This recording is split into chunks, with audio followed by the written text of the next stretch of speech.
আর কারবালা যেতে পারবো না, তাই জন্য ওনার স্মরণে আমরা জুলুস বের করে থাকি ইমাম হাসানের স্মরণে।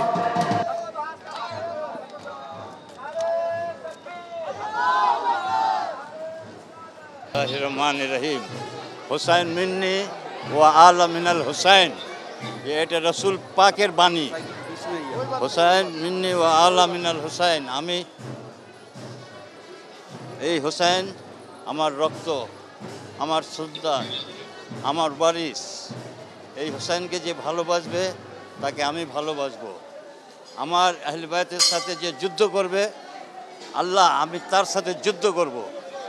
কিন্তু রক্ষা আল্লাহর বাণী, আল্লাহর হুকুম তারা রক্ষা করেনি। রসুলের ইন্তেকালের পর তারা অন্যায় অপরাধ চালিয়ে যাইতেছে। এই তো সেটাই, আপনি মদিনাতে থাকতে দেয়নি ইমাম হুসাইনকে। ইয়াজিদ বলতেছে যে আমার হাতে হাত দাও, বায়াত করো।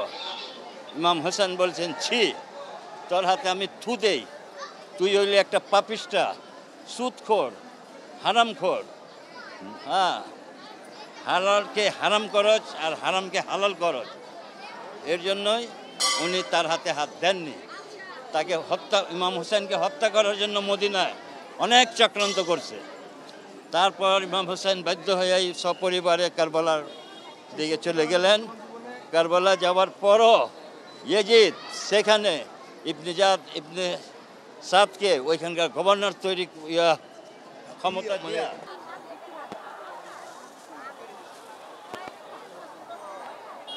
10ই মহরম এর মিছিল একটি শোক দিবস মিছিল এবং প্রতিবাদ মিছিল।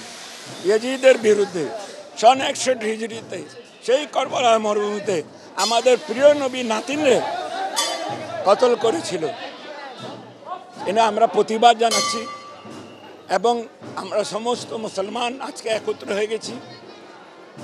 যা কবি বলেছে, পায়ে কাটা বিথে যদি ঝরে আমার রক্ত, তবু হুসাইনের পথে চলবে এই সব হুসাইনের ভক্ত। এই বুকিতে আছে হৃদয়, নেই পাথর শক্ত, হুসাইন হুসাইন বলে ডাকবে হুসাইনের ভক্ত। আজকে সমস্ত মুসলমান জেগে গেছে ইয়াজিদের বিরুদ্ধে। হুসাইন আলাইহিস সালাম বলেছিলেন যে মানুষের বিরোধিতার জন্য যদি তোমার নিজের জীবন বিপন্ন হয়, তবুও তুমি সত্য ও ন্যায়ের পথ থেকে বিচ্যুত হও না।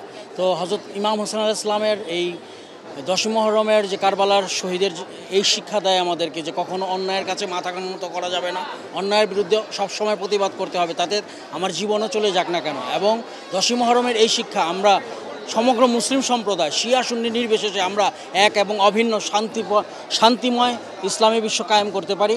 আমাদেরকে 10ই মহরম এই শিক্ষা দেয়। এই যে আমাদের ইমাম হোসেন হাসানের জন্য বের হয়, তাদের শোক করতে আমরা বের হই।